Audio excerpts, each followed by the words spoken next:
When I saw my husband scrolling through my phone, my heart skipped, not from fear of being caught, but from what he might see in those messages. The ones I forgot to delete. I tried to snatch the phone from his hands, but he smoothly pulled back and kept reading. I watched his face change as he read line by line, feeling my life crumble in mere seconds. Yes, now he would learn the truth. But not the whole truth. His hands trembled as he scrolled further, and I knew, any moment now he'd reach that message that would destroy my life. The one that would explain everything and put a final period. Or maybe confuse things even more. My phone suddenly buzzed in his hands, and a new notification appeared on the screen. I saw his face go pale as he read the sender's name. My husband froze. Didn't even blink. I bit the inside of my cheek, an old habit when I'm nervous. My nerves mixed with the horror of realizing what I had done. His breathing quickened. I could hear it even from 6 feet away. This was exactly what I feared most. Because 3 months ago I made a mistake, the kind that changes everything forever, and now. I didn't know what to do, but let me tell you how it really happened. Before I share the secret I've been trying so hard to hide, write in the comments what city you're watching from, and answer this question: have you ever had a secret you tried desperately to keep, but ultimately failed? The morning I found those text messages on David's phone, I should have felt devastated. Instead, sitting in our pristine kitchen with its granite countertops and designer backsplash, I felt something closer to relief. 23 years of marriage, and finally I had proof of what I'd suspected for months. My husband was having an affair with his 28-year-old assistant. I set the phone down carefully next to my untouched coffee, watching the steam curl up and disappear. The house felt different now, like a museum piece rather than a home. Every perfectly arranged throw pillow, every carefully chosen piece of art on the walls, it all seemed like props in someone else's life. David's life. The life I'd been living in the shadows of for so long I'd forgotten what my own looked like. The messages weren't explicit, but they didn't need to be. Can't wait to see you tonight, and thinking about our conversation over dinner painted a clear enough picture. Dinner. While I'd been home watching Netflix reruns and wondering why he was working so late again. I walked to the hallway mirror and studied my reflection. 47 years old, still attractive by most standards. My auburn hair showed only the slightest hints of gray, which my stylist diligently covered every 6 weeks. My skin had held up well, thanks to good genes and an expensive skincare routine. But my eyes looked tired. When had that happened? David's coffee mug sat in the sink, lipstick stain on the rim. Not my shade. I'd stopped wearing that particular red years ago because he said it was too bold for a woman my age. Funny how his assistant apparently didn't have such restrictions. The worst part wasn't the betrayal itself, it was realizing how little I cared. When had my marriage become such an empty shell that discovering my husband's infidelity felt more like confirmation than catastrophe? I tried to summon anger, hurt, anything that resembled the emotions a betrayed wife should feel. Instead, I felt curious. Almost liberated. My phone buzzed. A text from my sister: coffee later? You sounded strange yesterday. I did sound strange yesterday, didn't I? That was when I'd first suspected something was off. David had come home with a different energy about him, distracted but satisfied in a way I hadn't seen in years. The way he used to look after we'd spent intimate evenings together, back when we still had those. I deleted the message without responding. I wasn't ready to explain something I didn't understand myself. Walking upstairs to our bedroom, I caught sight of David's side of the closet. His clothes hung in perfect order, organized by color and season. Everything about his life was controlled, planned, efficient. Including, apparently, his affair. I wondered if he kept a schedule for that too, Tuesday and Thursday nights with Amanda, weekends with the wife. I sat on the edge of our bed, the same bed where we'd stopped being intimate months ago. Where we'd stopped really talking years ago. The comforter was expensive, Egyptian cotton in a shade David called investment neutral. I called it beige, but only in my head. My reflection caught in the dresser mirror again, and this time I saw something different. Not a tired wife, but a woman who'd been sleepwalking through her own life. A woman who deserved more than leftover affection and scheduled conversations about household logistics. The grandfather clock in the hallway chimed 10 o'clock. David wouldn't be home until late, another client dinner, he'd said this morning. I had the whole day to decide what to do with this information. The whole day to figure out who I wanted to be when I confronted him. But as I sat there in the silence of our perfect, empty house, I realized something unexpected. I didn't want to confront him. Not yet. First, I wanted to remember what it felt like to feel something real. To feel wanted. To feel alive. The doorbell rang, interrupting my thoughts. Through the window, I could see a delivery truck pulling away. A package sat on our doorstep, something David had ordered, no doubt. But when I opened the door, I found myself face to face with someone I hadn't expected to see. David's son from his first marriage stood on my doorstep, older now, more confident than the awkward teenager I remembered. He smiled, and something in that smile made me step back. "Hello, Amanda," he said, and the way he said my name sent an unexpected shiver down my spine. Marcus. His name came out softer than I intended. "I didn't know you were coming by." He stepped closer, and I caught a whiff of his cologne, something woody and expensive that I didn't recognize. "Dad didn't mention it?" "I'm in town for a few days." Thought I'd surprise him. His eyes swept over me, lingering in a way that made me suddenly conscious of my silk robe, the way it fell just above my knees. "He's at work," I said, though something in Marcus's expression suggested he already knew that. "He won't be home until late tonight." "That's unfortunate." He leaned against the doorframe, making no move to leave. "I was hoping to catch up with him." "And with you, of course." I hadn't seen Marcus in almost 2 years, not since his graduation from law school. He'd been angry then, still harboring resentment about his parents' divorce and his father's quick remarriage to me. But the man standing before me now seemed different, calmer, more assured. More dangerous, somehow. "You could wait," I heard myself say, stepping aside to let him in. I was just about to make lunch. The kitchen felt smaller with him in it.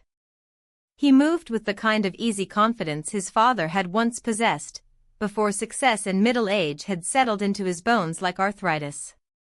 Marcus poured himself coffee without asking, as if he belonged here. "How have you been, Amanda?" He sat at the breakfast bar, studying me over his mug. "You look different." "Different how?" "Alive. More like yourself." He paused. "I remember when you first married Dad. You had this energy about you, this spark. I was too young and angry to appreciate it then." His words stirred something uncomfortable in my chest. I busied myself making sandwiches, very aware of his eyes on me. "That was a long time ago." "Not so long. You're still the same woman, aren't you? Just buried under all this." He gestured around the kitchen, but I knew he meant more than just the house. I set his sandwich in front of him, our fingers brushing as he reached for it. The contact lasted a second too long to be accidental. "Marcus. Do you remember the night before the wedding?" he asked suddenly. "When you found me on the back porch, upset about my mother not coming?" I did remember. He'd been 19, drunk on stolen beer, and hurting in the way only young people can hurt. I'd sat with him for hours, listening to him rage about divorce and abandonment and the unfairness of it all. You told me that sometimes people leave not because they don't love us, but because they've forgotten how to love themselves, he continued. Do you remember that? My throat felt tight. You were upset. I was just trying to help. You did help. More than you know. He stood up, moving closer. I think about that night sometimes. About how kind you were. How real. The air between us felt charged, electric in a way that should have terrified me. Instead, I found myself drawn to it, to him. To the way he looked at me like I was worth looking at. Marcus, this isn't. Isn't what? He was close enough now that I could see the flecks of gold in his brown eyes, so different from his father's cool blue ones. Isn't appropriate? Isn't right? Both. Maybe. His hand touched mine where it rested on the counter. But when was the last time you did something just because you wanted to? Not because it was appropriate or right or expected. The question hit deeper than it should have. When was the last time? I couldn't remember. Every choice I'd made in recent years had been filtered through what David would think, what people would say, what was proper for a woman in my position. I should ask you to leave, I whispered. Should you? His thumb traced across my knuckles. Or do you want me to stay? I could hear my heartbeat in my ears, feel the blood rushing through my veins in a way I hadn't experienced in years. This was madness. This was wrong. This was my stepson, for God's sake. But when he leaned in, when his lips hovered just inches from mine, I didn't pull away. Amanda, he breathed my name like a prayer. We kissed. It lasted only seconds, but in those seconds I felt more alive than I had in my entire marriage. When we broke apart, I was shaking. I should go, he said, but he didn't move. Yes, I agreed, but I didn't step back. We stared at each other across the space that had been crossed and could never be uncrossed. Everything in my life that had felt solid and certain suddenly seemed as fragile as spun glass. Will you be here tomorrow? He asked. The smart answer was no. The safe answer was no. The right answer was no. Yes, I said. That night, I lay in bed next to David, listening to him breathe. He'd come home late, as promised, smelling faintly of wine and Amanda's perfume. He'd kissed my forehead absently, the way you might kiss a sister or a cousin, and settled into sleep within minutes. I stared at the ceiling, my lips still tingling from Marcus's kiss. It had been hours, but I could still feel the electric shock of it, the way my body had responded without permission from my brain. I'd spent the afternoon trying to rationalize it away, stress from discovering David's affair, loneliness from years of neglect, a momentary lapse in judgment that meant nothing. But I knew I was lying to myself. I'd felt more in those few seconds with Marcus than I had in months with David. Maybe years. The realization should have filled me with guilt. Instead, it filled me with something that felt dangerously like hope. David shifted beside me, mumbling something in his sleep. Probably Amanda's name. I studied his profile in the darkness, the face I'd woken up next to for over 2 decades. When had it stopped feeling familiar? When had I stopped seeing him and started just existing alongside him? My phone buzzed softly on the nightstand. A text message. My heart jumped, thinking it might be Marcus, but it was just a notification from my book club about next week's meeting. Still, the possibility that it could have been him sent a thrill through me that I couldn't deny. I slipped out of bed and padded downstairs to the kitchen. Everything looked the same as it had this afternoon, but it felt different. Charged. The spot where Marcus had stood seemed to hum with residual energy. I poured myself a glass of wine and sat at the breakfast bar where he'd sat. Where he'd looked at me like I was worth seeing. where he'd touched my hand and asked me when I'd last done something just because I wanted to. The question haunted me now. 23 years of marriage, and I couldn't think of a single significant choice I'd made purely for myself. I'd given up my photography when David said it was impractical. I'd moved to this house because he loved the neighborhood. I'd stopped traveling because he preferred familiar destinations. I'd even changed my hair color because he mentioned liking redheads. When had I become so small? So forgettable? I thought about Marcus's hands, younger and stronger than his father's. About the way he'd looked at me, not through me, not past me, but at me. Like I was a real person with real desires instead of a convenient accessory to David's successful life.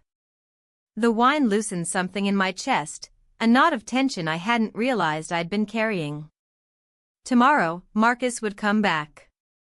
He'd made it clear this wasn't over, this thing between us. And despite every rational thought in my head screaming that this was dangerous and wrong and impossible, I wanted him to come back. I wanted to feel that alive again. My reflection in the kitchen window showed a woman I barely recognized, flushed cheeks, bright eyes, lips slightly parted. This was what desire looked like. This was what I'd been missing. I finished my wine and went back upstairs, slipping into bed beside my sleeping husband. But I didn't close my eyes.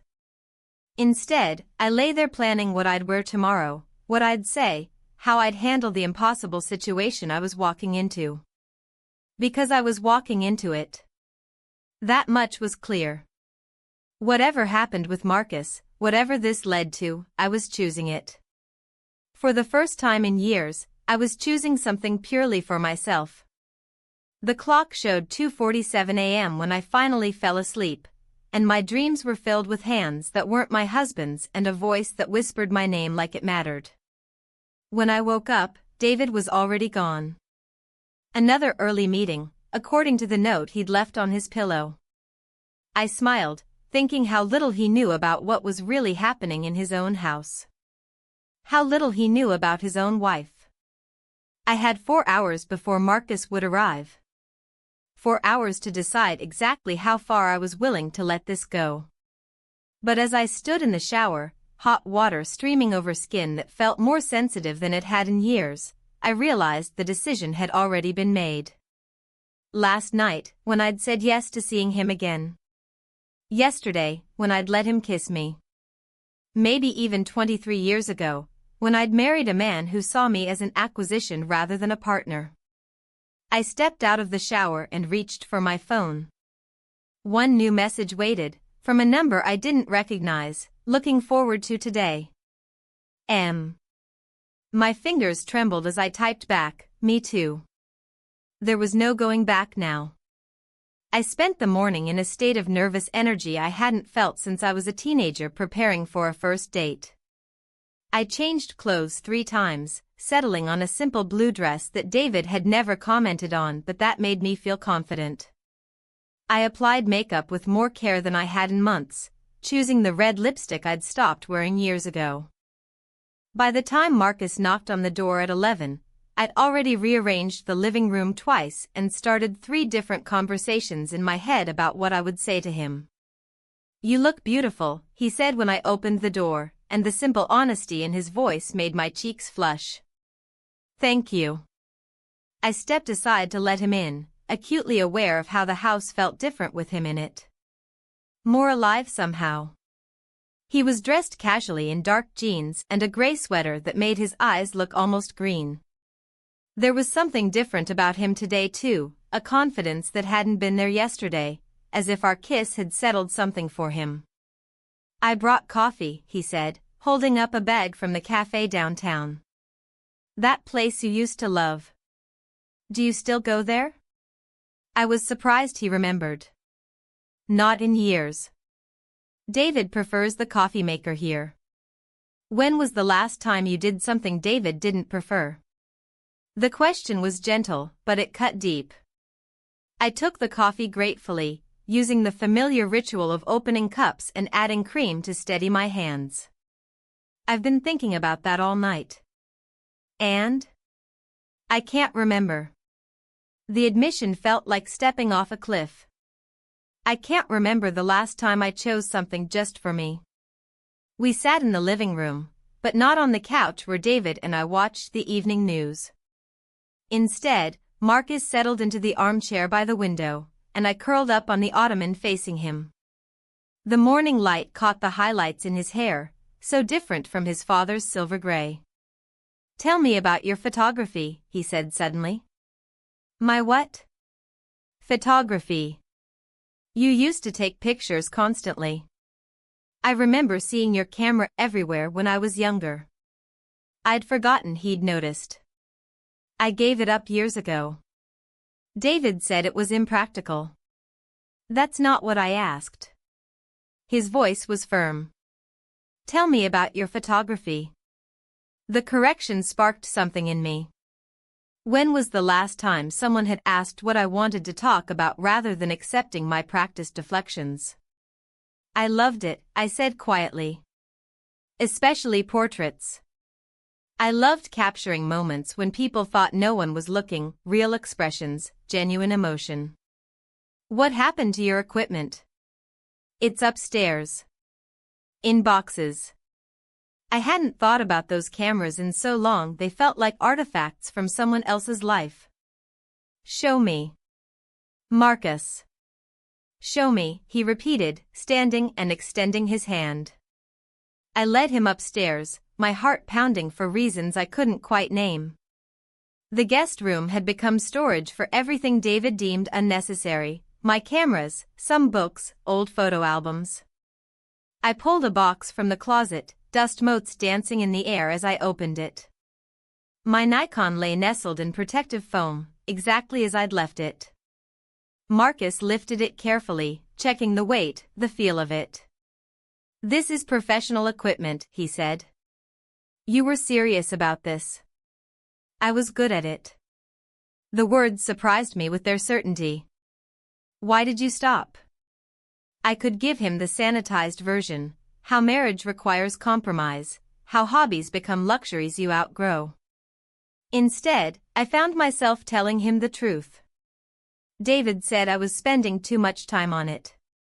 That I was neglecting our home, our life together. He said if I wanted to pursue it professionally, I should get proper training, but that meant going back to school, and he thought that was impractical at my age. Marcus was quiet for a long moment, turning the camera over in his hands. "How old were you when he said that?" 34. "And you believed him?" The question hung in the air between us. I realized I'd never examined that decision, never questioned whether David's assessment was fair or even accurate. I'd simply accepted it, the way I'd accepted so many other small surrenders over the years. "I wanted to keep the peace," I said finally. "Whose peace?" He set the camera down and moved closer. "Amanda, look at me." When I raised my eyes to his, I saw something that made my breath catch. Not pity, but anger. A clean, righteous anger on my behalf that I'd never felt for myself. "You were 34. You had years ahead of you to pursue anything you wanted. He didn't want you to have something that was just yours." The words hit like a physical blow because they rang so true. I sank onto the edge of the bed, overwhelmed by the sudden clarity of it. "I've wasted so much time," I whispered. Marcus sat beside me, close enough that I could feel the warmth radiating from his body. "You're 47, not 97. You have time." "For what?" "For everything. For anything." His hand covered mine. "For yourself." The touch sent electricity up my arm, but it was more than physical attraction.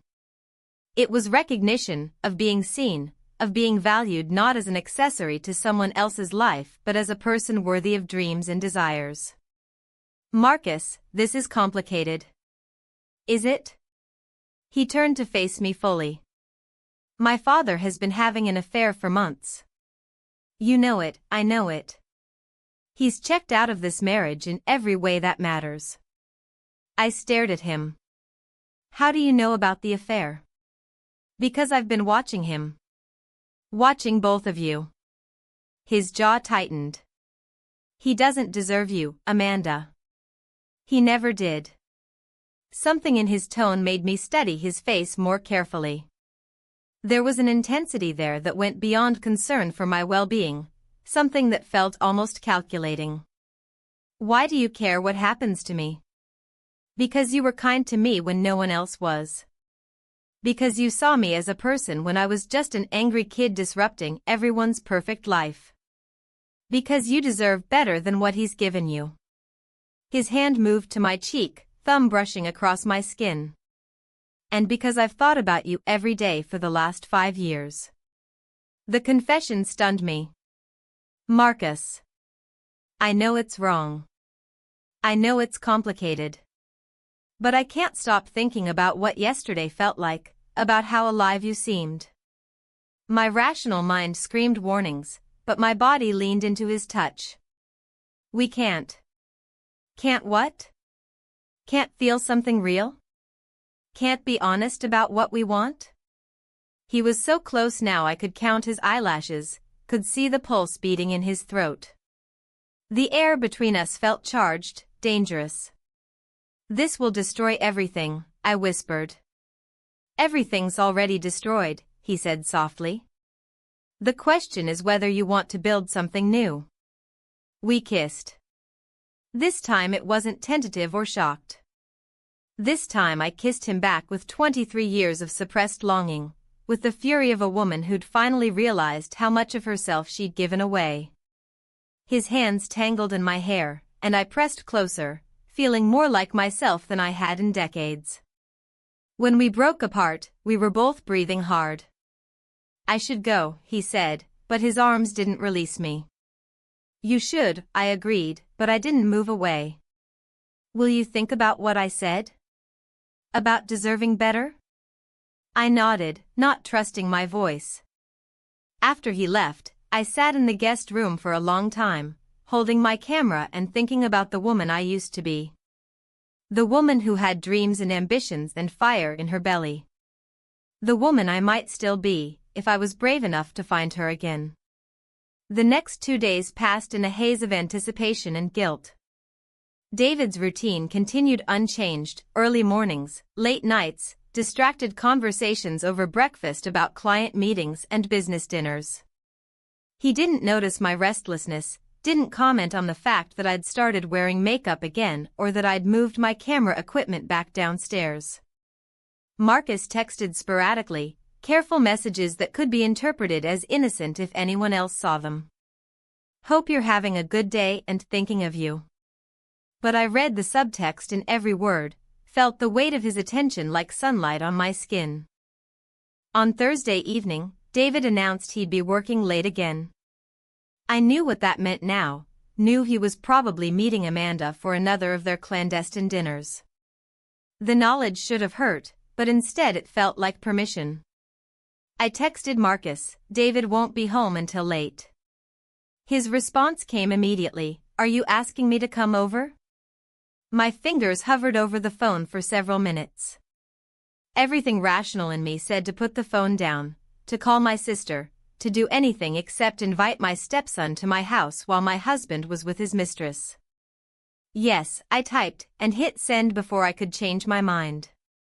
He arrived within the hour, and the moment I opened the door, I knew tonight would be different. There was a gravity to his expression, a sense of purpose that hadn't been there before.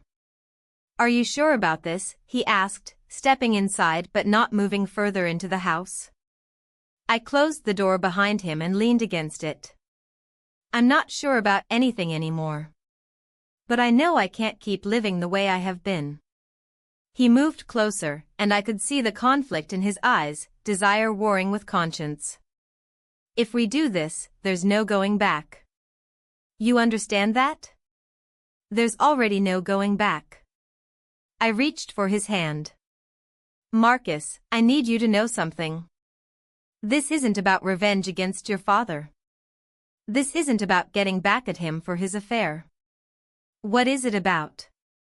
It's about feeling alive again.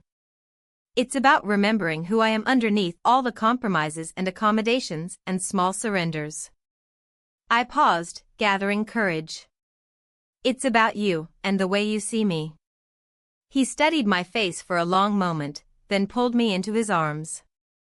The kiss was different this time, deeper, more certain.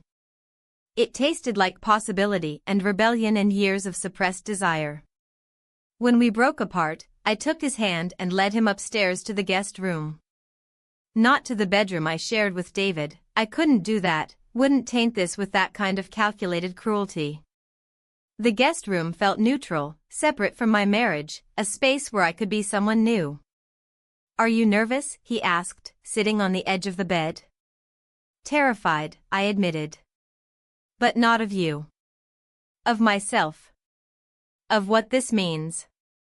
"What does it mean?" I sat beside him, our knees touching. "It means I'm choosing myself for the first time in decades. It means I'm done being grateful for scraps of attention from a man who sees me as furniture." Marcus reached up to touch my face, his thumb tracing my cheekbone.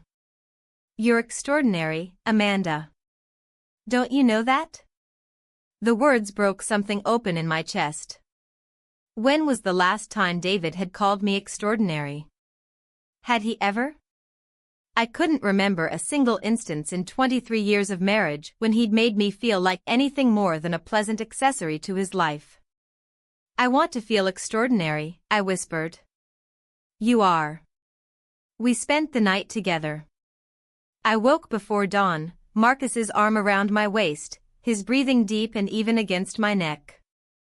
The unfamiliar weight of him beside me should have triggered panic, guilt, regret. Instead, I felt a bone-deep satisfaction I hadn't experienced in years. Carefully, I slipped out of bed and padded to the window. The sky was beginning to lighten, painting everything in soft grays and pinks. In a few hours, David would return from whatever hotel he'd spent the night in with Amanda. He'd shower, change clothes, and go to work, never suspecting that his wife had discovered what it felt like to be desired again. Marcus stirred behind me. "What are you thinking about?" "How different I feel." I turned to face him, pulling the sheet around myself. "How different everything feels." He sat up, hair tousled, eyes still soft with sleep. "Different how?" "Like I've been holding my breath for 20 years and I can finally exhale." I moved back to the bed, sitting cross-legged beside him. "Like I remember who I used to be." "Who you used to be?" "Brave. Passionate. Someone who took risks and made bold choices." I laughed softly. "I can't believe I let myself become so small." Marcus reached for my hand. "You're not small. You're just compressed. Like a spring that's been wound too tight for too long." The metaphor was apartment. I did feel like something that had been released, like energy that had finally found an outlet. "What happens now?" I asked. "I don't know." His honesty was refreshing after years of David's careful management of every situation. "What do you want to happen?" The question hung between us, loaded with possibility and danger. What did I want? For the first time in decades, I actually knew. I want to take my cameras out of storage. I want to remember what it feels like to create something beautiful. I paused. I want to see you again. Even knowing how complicated this is? Especially knowing how complicated this is. I leaned over to kiss him, marveling at how natural it felt. "Marcus, I need you to understand something. This isn't just an affair for me. This is awakening." He pulled me closer, his forehead resting against mine. "For me too." By the time David's car pulled into the driveway, Marcus was gone and I was in the kitchen, making coffee as if it were any other morning. But it wasn't any other morning. It was the first morning of whatever came next. David walked in looking tired, distracted. He kissed my forehead absently, the same perfunctory gesture he'd been giving me for years. "How was your evening?" he asked, pouring himself coffee. "Quiet," I said, and it was true. The quiet had been profound, sacred even. "How was your meeting?" "Long, productive." The lie came easily to him. "I'll be late again tonight." "We're close to closing the Henderson deal." "Of course you are." Something in my tone must have been different because he glanced at me sharply. "Everything all right?" "Everything's fine, David. Everything's exactly as it should be." He nodded, already mentally moving on to his day, his deals, his other life. He had no idea that his wife had just discovered the difference between existing and living. After he left, I sat at the kitchen table with my coffee and my thoughts. What I'd done with Marcus was irrevocable, but I felt no regret. Only a strange sense of coming home to myself. The guilt hit me 3 days later, like a delayed reaction to medication. I woke up Monday morning with Marcus's last text still glowing on my phone, thinking about Thursday night, and suddenly the magnitude of what I'd done crashed over me like a wave. I'd slept with my stepson. I'd betrayed my marriage vows, regardless of how hollow that marriage had become. I'd crossed a line that decent people didn't cross, and I'd done it with full awareness of what I was choosing. The rational part of my brain that had been quiet for days suddenly found its voice, screaming accusations and warnings. What if someone found out? What if David discovered the affair? What if Marcus decided to tell his father out of guilt or spite? My reputation, my marriage, my entire life could crumble. I deleted Marcus's text without responding and threw my phone into the drawer like it was contaminated. David was in the shower, humming some tune I didn't recognize, probably something Amanda had introduced him to. The sound should have made me angry, but instead it filled me with a crushing sense of shame. How had I become the kind of woman who retaliated against her husband's infidelity by sleeping with his son? I made breakfast with shaking hands, trying to convince myself that I could pretend Thursday night had never happened. I could go back to being the dutiful wife, the woman who looked the other way and kept the peace. I could stuff this moment of rebellion back into whatever box it had escaped from and lock it away forever. "You seem quiet this morning," David observed, appearing in the kitchen dressed for another day of meetings and lies. "Just tired." I set his coffee in front of him, careful not to let our hands touch. "Maybe you should see Dr. Phillips. You've seemed different lately." Different. The word he used when he noticed I'd been wearing makeup again, that I'd started taking care of my appearance, that there was color in my cheeks and light in my eyes. To David, a wife who seemed alive was cause for medical concern. "I'm fine. If you say so." He was already scrolling through his phone, probably checking messages from Amanda. "I'll be late again tonight. The Henderson deal is getting complicated." After he left, I sat in the silence of our kitchen and tried to summon the dutiful wife I'd been for 23 years. I tried to feel guilty about Marcus, tried to convince myself that what we'd shared was wrong and shameful and needed to be forgotten. But every time I closed my eyes, I remembered the way he'd looked at me, not through me, not past me, but at me. I remembered feeling beautiful, desirable, seen. I remembered what it felt like to be touched by someone who wanted to touch me, not someone going through the motions of marital obligation. My phone buzzed in the drawer. I ignored it. It buzzed again an hour later. And again after lunch. By evening, I couldn't stand it anymore.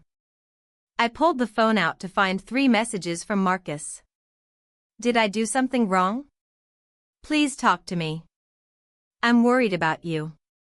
The concern in his words undid something in my chest.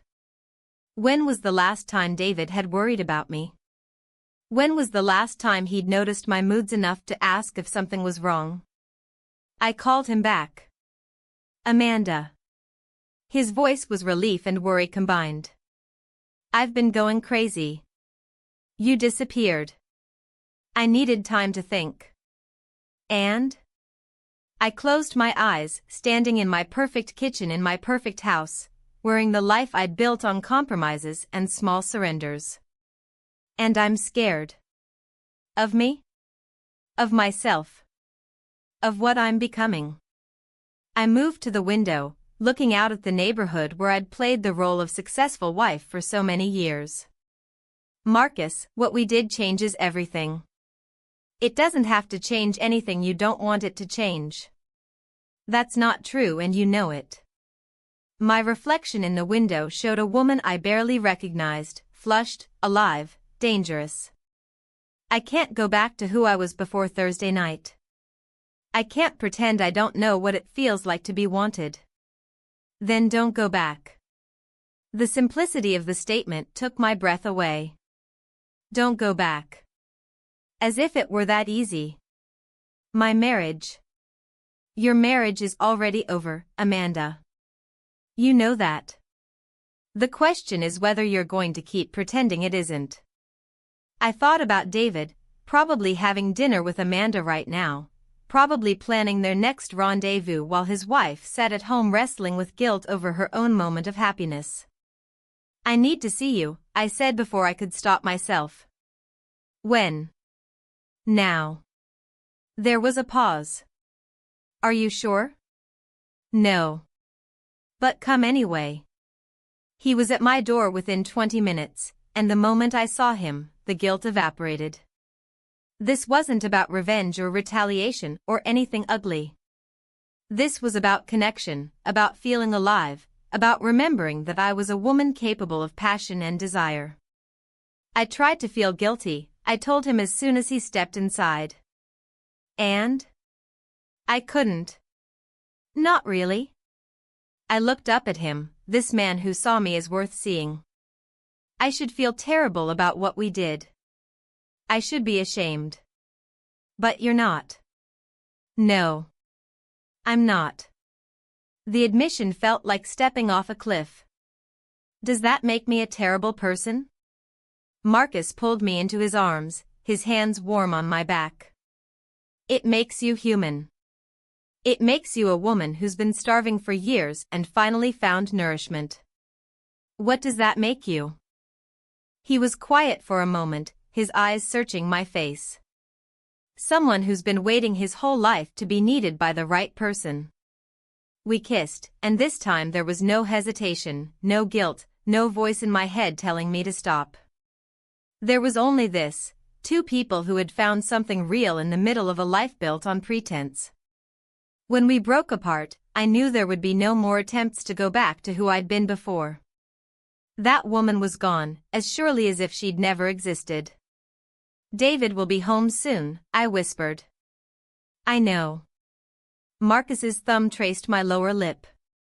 Will you be all right? I think so. I caught his hand, pressing it against my cheek. Marcus, whatever this is between us, whatever it becomes, I need you to know it's not about him. It's about me. About choosing myself for the first time. I know. After he left, I went upstairs and pulled my cameras out of their boxes. I set them on the dresser in the guest room, where the afternoon light would hit them just right. Where they would remind me every day that I was a woman capable of creating beautiful things. When David came home, I was in the kitchen reading a photography magazine I'd bought that afternoon. What's that? He asked, glancing at the cover. Something I used to be interested in. He nodded absently, already moving toward his study. Well, don't let it become an obsession again. I smiled, turning the page to an article about portrait photography. Of course not, dear. But we both knew I was lying. The photography magazine became my secret rebellion.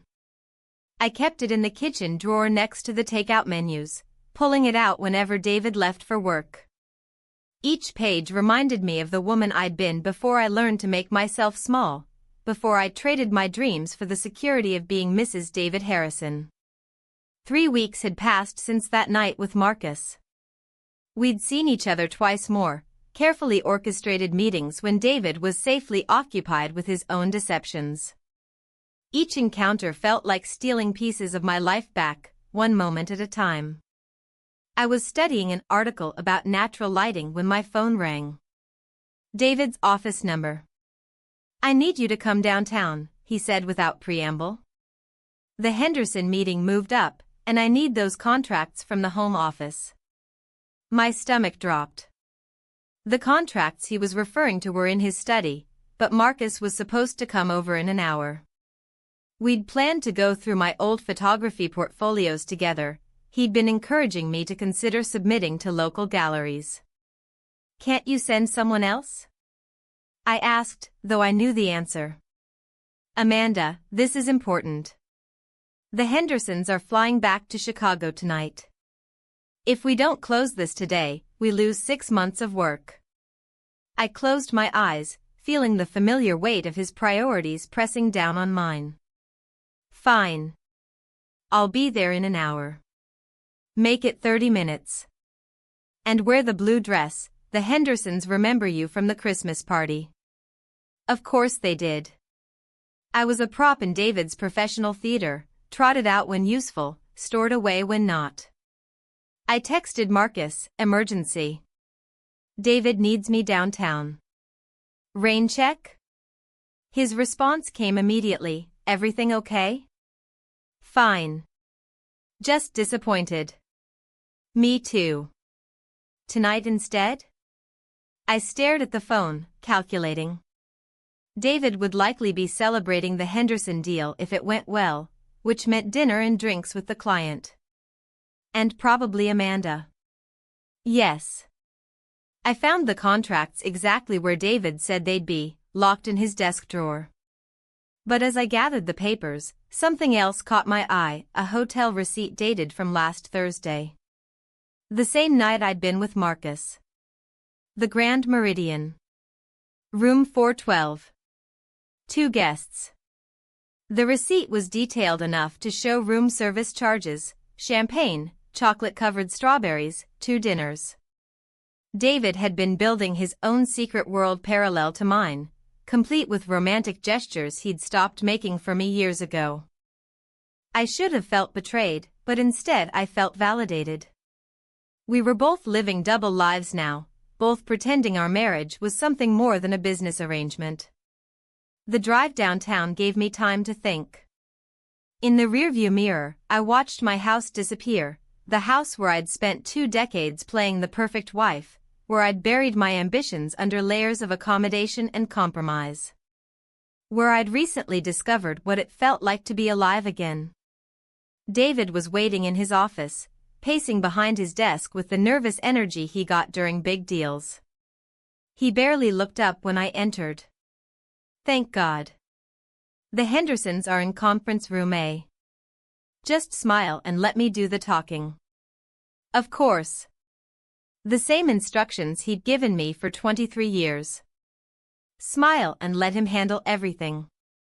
But as we walked down the hallway toward the conference room, I caught my reflection in the glass doors. The woman looking back at me wasn't the same one who'd discovered David's text messages 3 weeks ago. This woman stood straighter, moved with more confidence. This woman had secrets of her own. The Henderson meeting was exactly what I'd expected, 2 hours of David performing his successful businessman routine while I played the supportive wife. Mrs. Henderson, a sharp-eyed woman in her 60s, made polite conversation about our home and marriage. "You must be so proud of David's success," she said during a break in negotiations. "Incredibly proud," I replied, the words automatic after decades of practice. "And what about your own projects? I remember you mentioning photography at the Christmas party." The question caught me off guard. I'd forgotten that conversation, a brief moment when I'd let my real interest slip through the careful mask of corporate wife. "I'm actually getting back into it," I heard myself say. "Thinking about showing some work locally." David's head snapped toward me, his smile tightening almost imperceptibly. "Amanda's always been creative. It keeps her busy." The dismissal stung, but not the way it used to. Now it felt like confirmation of everything I'd already known about how he saw me. Mrs. Henderson's eyes sharpened with interest. How wonderful. I'd love to see your work sometime. I'm on the board of the Arts Council. I'd like that, I said, ignoring David's warning look. After the contracts were signed and the Hendersons departed, David turned to me with barely controlled irritation. What the hell was that about? What? The photography nonsense. We agreed you'd given that up. You decided I'd given it up. I never agreed to anything. The words came out steadier than I felt. David stared at me as if I'd spoken in a foreign language. Amanda, you're embarrassing yourself. You're 47 years old. You can't just decide to become an artist. Why not? Because it's impractical. Because we have a life, responsibilities. Because you're my wife. The last reason hung in the air between us, heavy with everything it implied. I was his wife, therefore I belonged to him. My dreams were subject to his approval. My identity was whatever he decided it should be. I should get home, I said quietly. Good idea. And Amanda? Let's not mention any more artistic fantasies to business associates. It reflects poorly on both of us. I drove home through the early evening traffic, my hands gripping the steering wheel so tightly my knuckles went white. By the time I pulled into our driveway, I was shaking with a rage I'd never allowed myself to feel fully. Marcus was waiting on the front steps, and the sight of him steadied something in my chest. He stood as I approached, his face creased with concern. You look like you want to hit something. I do. I unlocked the front door, my hands still trembling. I want to hit 23 years worth of compromise and accommodation and making myself smaller so he could feel bigger. Inside, I told him about the meeting, about David's dismissal of my interests, about the casual way he'd reduced me to an embarrassment to be managed. He doesn't see you, Marcus said when I finished. He literally doesn't see who you are. No, he doesn't. I moved to the window, looking out at the neighborhood where I'd played the role of successful wife for so many years. But you do. I see a woman who's brilliant and talented and brave enough to reclaim her life. Even if it means destroying everything I've built? Marcus was quiet for a moment. When I turned back to face him, his expression was serious, almost sad. Amanda, I need to tell you something. About why I really came back. Something in his tone made my stomach clench. What do you mean? I didn't just happen to show up 3 weeks ago. I've been planning this for months. He ran a hand through his hair, not meeting my eyes. I wanted to hurt him. For what he did to my mother, for choosing his career over his family. I thought if I could seduce his wife, it would be the perfect revenge. The words hit me like physical blows. I sank onto the couch, my legs suddenly unsteady. But that's not what happened, he continued quickly. Amanda, what I feel for you, it's real. It stopped being about revenge the moment I saw how he treats you. I stared at him, processing the admission. Everything we'd shared, every moment of connection, had it all been calculated? How long? I asked quietly. How long what? How long have you been planning this? Marcus sat across from me, his face a mask of regret. Since last Christmas. When I saw how he ignored you at his office party, how he introduced you to everyone like you were a business asset instead of his wife. A bitter laugh escaped me. So I was just a weapon in your war with your father. No. God, no. Amanda, please listen. But I was already standing, moving toward the door. The betrayal felt different from David's, more personal, more cutting. At least my husband's indifference was honest. Marcus had made me feel seen, valued, loved, all while using me for his own agenda. I think you should leave. Amanda, please. Let me explain. There's nothing to explain. I opened the front door, cool evening air rushing in. I understand perfectly. I was just naive enough to think someone actually wanted me for myself. After he left, I sat in my perfect living room in my perfect house, surrounded by the careful life I'd built on compromises. The photography magazine lay open on the coffee table, mocking me with its images of authentic artistic expression. I thought about Mrs. Henderson's offer to show my work. I thought about David's dismissal of my dreams. I thought about Marcus's confession and the way it reframed everything I'd felt over the past 3 weeks.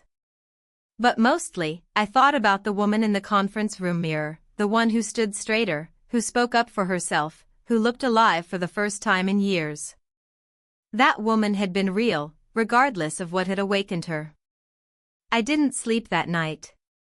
I lay in bed next to David, listening to him breathe, replaying Marcus's confession over and over until the words lost all meaning. By dawn, I'd cycled through hurt, anger, and something that felt dangerously close to relief. Relief, because now I understood that the past 3 weeks hadn't been about love or connection or any of the beautiful lies I'd told myself. They'd been about 2 people using each other, Marcus for revenge, me for resurrection.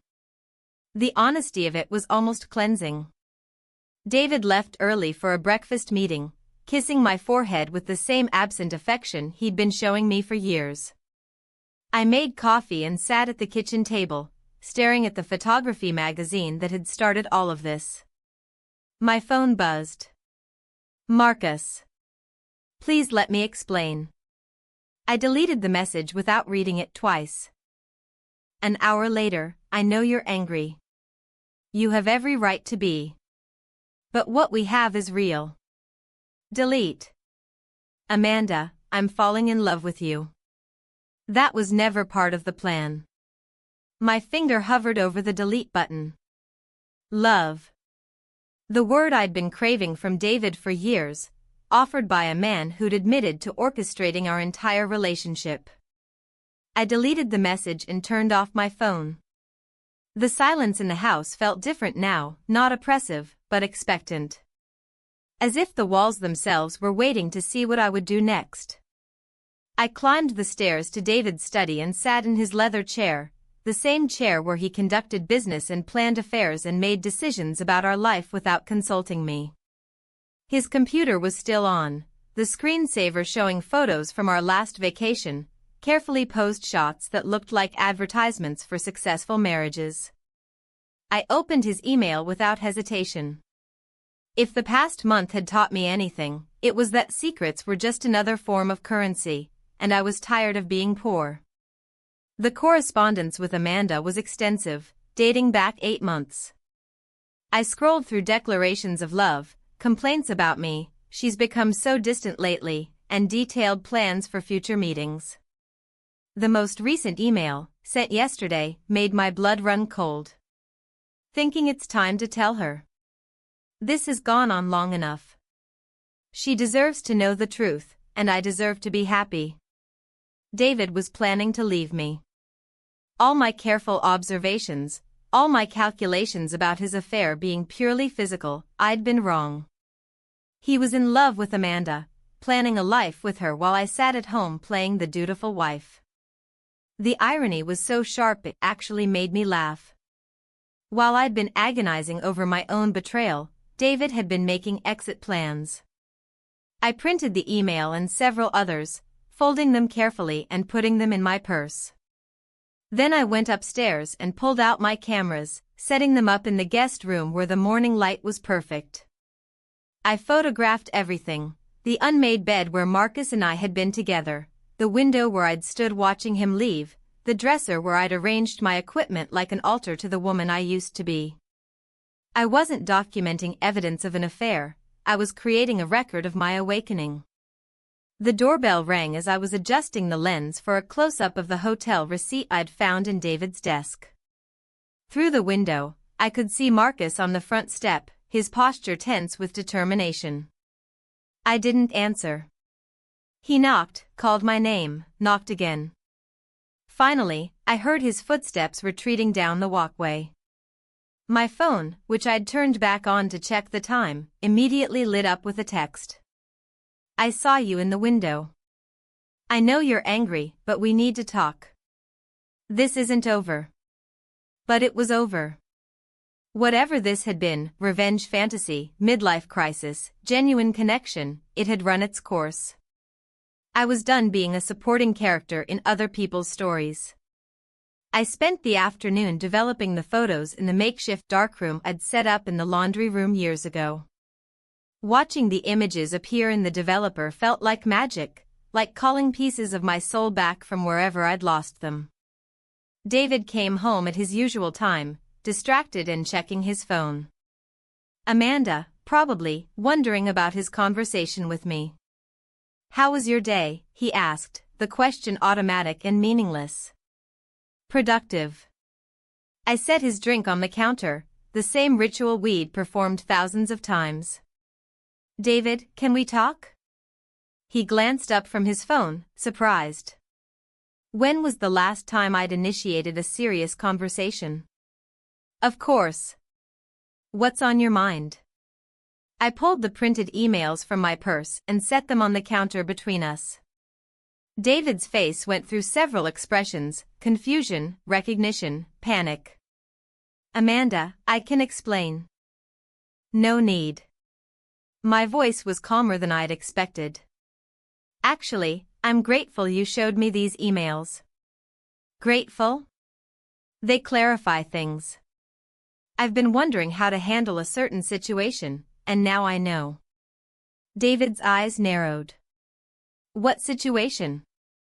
Instead of answering, I pulled out my phone and scrolled to a photo I'd taken weeks ago, Marcus leaving our house, captured through the kitchen window. David's face went white. Is that your son? Leaving our house last Tuesday afternoon. I showed him another photo, this one of Marcus's car in our driveway. And this one from Thursday evening. David stared at the images, his lawyer's mind undoubtedly calculating implications and consequences. Amanda, what are you telling me? I'm telling you that we're both liars, David. We're both cheaters. We're both ready to end this marriage. I put my phone away, meeting his eyes steadily.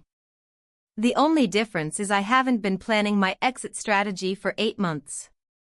The silence stretched between us, filled with 23 years of accumulated resentments and disappointments. Finally, David spoke. How long? Does it matter? With my son, Amanda. How long have you been sleeping with my son? The disgust in his voice should have shamed me. Instead, it made me angry. About as long as you've been telling your girlfriend that I've become distant. Funny how that works. David's phone buzzed. He glanced at it automatically, and I saw Amanda's name on the screen. Even now, in the middle of our marriage imploding, she took priority. Answer it, I said. I'm sure she's wondering why you're late. Amanda, this is serious. We need to. We need to what? Work this out? Pretend we love each other? Go to counseling and play act our way back to a marriage that died years ago? I shook my head. David, I'm 47 years old. I don't have time for any more pretending. His phone buzzed again. Then again. She's persistent, I observed. You should go. She's waiting for you to tell her about our conversation, isn't she? About how you're finally going to leave your difficult wife for true love? David's expression shifted to something I'd never seen before, not anger or hurt, but calculation. The look he got when negotiating a difficult deal. What do you want? He asked quietly. I want a divorce. Clean, simple, no fault. I want half of everything, which is what I'm legally entitled to anyway. And I want you to move out this weekend. And in return? In return, your son's name never comes up in divorce proceedings. Your affair stays between us. Your reputation remains intact. David considered this, his phone continuing to buzz insistently. What about Marcus? What about him? Are you planning to continue with whatever this is? The question hung in the air. What was I planning? Yesterday I'd thought I knew. Today, everything felt uncertain except for one thing: I was done living anyone else's life but my own. That's not your concern anymore, I said finally. David nodded slowly, like a man accepting the terms of a business deal he didn't particularly want but couldn't avoid. I'll call my lawyer in the morning. Good. I turned to go upstairs, then paused. David? For what it's worth, I hope you're happy with Amanda. I really do. You deserve to be with someone who makes you feel alive. He looked surprised by the sincerity in my voice. Do you mean that? I do. Just like I deserve the same thing. Later that night, alone in the house that would soon be only mine, I sat in the guest room surrounded by my photographs. Images of light and shadow, of moments caught between one breath and the next. They weren't perfect, but they were honest. They were mine. My phone buzzed one more time.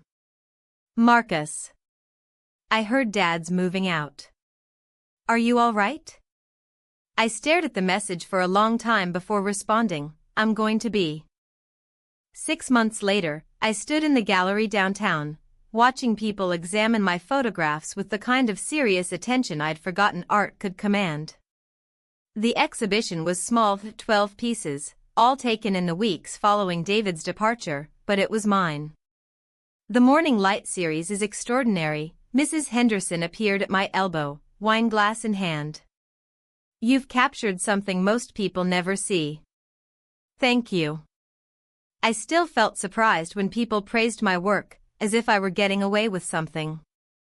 Have you considered a larger showing? I know several collectors who would be very interested in your perspective. Before I could answer, I caught sight of a familiar figure near the entrance. Marcus, dressed in a dark suit, studying the photograph of shadows on my bedroom wall. He looked older, more serious than I remembered. Excuse me, I told Mrs. Henderson and made my way across the small gallery. I wasn't sure you'd want me here, he said without turning around. I wasn't sure either. I stood beside him, both of us looking at the image. How did you know about the show? Small town. Word gets around. He finally looked at me, and I was struck by how much he'd changed. The calculating intensity I'd recognized too late was gone, replaced by something quieter. You look happy. I considered this. Happy felt too simple for what I was, but it wasn't wrong. I look like myself. You do. He moved to the next photograph, one I'd taken the morning after David left, coffee cups on the counter, morning light streaming through clean windows, the absence of another person somehow making the space feel fuller rather than emptier. Amanda, I need you to know something. Marcus. No, let me say this. What I did to you, using you to get back at him, it was wrong. Not just because it hurt you, but because you deserved better. You deserved someone who saw your worth from the beginning. I studied his profile, remembering the way he'd looked at me across my kitchen that first day. Had any of it been real? Did it matter now? I've been thinking about that, I said. About whether it matters why something starts if it helps you become who you're supposed to be. And I think maybe it doesn't. Maybe the important thing is where you end up, not how you got there. Marcus was quiet for a moment, absorbing this. Where did you end up? I gestured around the gallery, at the people examining my work, at the life I'd built from the ruins of my marriage. Here. Finally here. Are you seeing anyone? The question was careful, prepared for any answer. I thought about the man I'd been having coffee with, Robert, a fellow photographer I'd met in a workshop. Someone who looked at me and saw an artist first, a woman second, a collection of past mistakes never. I'm learning to see myself clearly first, I said instead. Everything else can wait. Marcus nodded, understanding more than I'd said. I'm glad you're happy. You deserve that. So do you.